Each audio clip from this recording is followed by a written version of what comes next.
Yo mga bossing, kumusta? Infinite Sports nga po pala. New York Knicks tinambakan ng Denver Nuggets. Pag-usapan natin yung mga boss. Pero bago yan, huwag kalimutang pindutin ang subscribe at bell button para laging updated sa mundo ng sports. Didn't play with physicality. I'm not flashing anything. Dinurog nga po ng New York Knicks ang powerhouse team sa West na Denver Nuggets by 27 points. Nagtapos ang laro sa final score na 145-118 pabor sa Knicks. Bagamat maganda ang naging palitan ng Nuggets at Knicks sa second half, hirap na hirap nang makahabol ang Denver sapagkat nalamangan na sila ng Knicks sa second quarter ng 11 points at 12 points naman sa unang quarter ng laro. Natapos ang first half sa score na 76-53.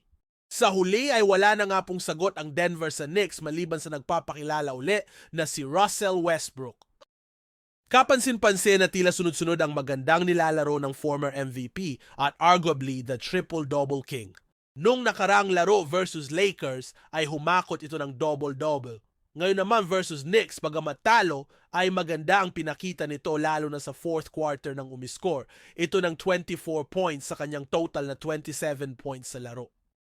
Sa laro ding ito ay gumawa si Westbrook ng history nang humana ito kina Michael Jordan at Jamal Crawford sa pagkakaroon ng at least 24 points in a single quarter by a player, 36 years old pataas. Sa 17 taon nito sa liga, ay ito rin ang kaniyang pinakamataas na puntos na naitala sa isang quarter lamang, kahanga-hanga mula sa isang veteran at former MVP. Maalat naman si Joker sa laro nang umiscore lamang to ng 22 points, shooting 9 out of 20 sa field. Tahimik din si Jamal Murray na may 20 points at 1 out 5 lamang beyond the arc. Samantala, nagbubunyi naman ngayon ang Knicks dahil sa pagtatala ni OG Anunoby ng career high 40 points habang merong total shooting efficiency na 69.57% at 71.43% beyond the arc sa 7 attempts.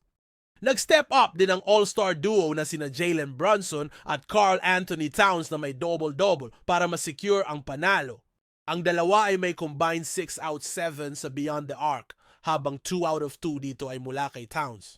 Kung pagbabasehan ang naging takbo ng laro, talagang inalat ngayon ang shooting ng Denver na meron lamang itong 44.6% kung ikukumpara sa 60.9% ng Knicks habang tumitira ng parehas na 92 attempts.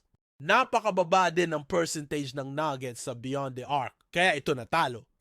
Abante ngayon sa 10 wins with 7 losses ang Knicks, 4th sa East, habang ang Nuggets naman ay mula 6th ay bagsak sa 8th seed sa West sa record na 9 wins with 7 losses.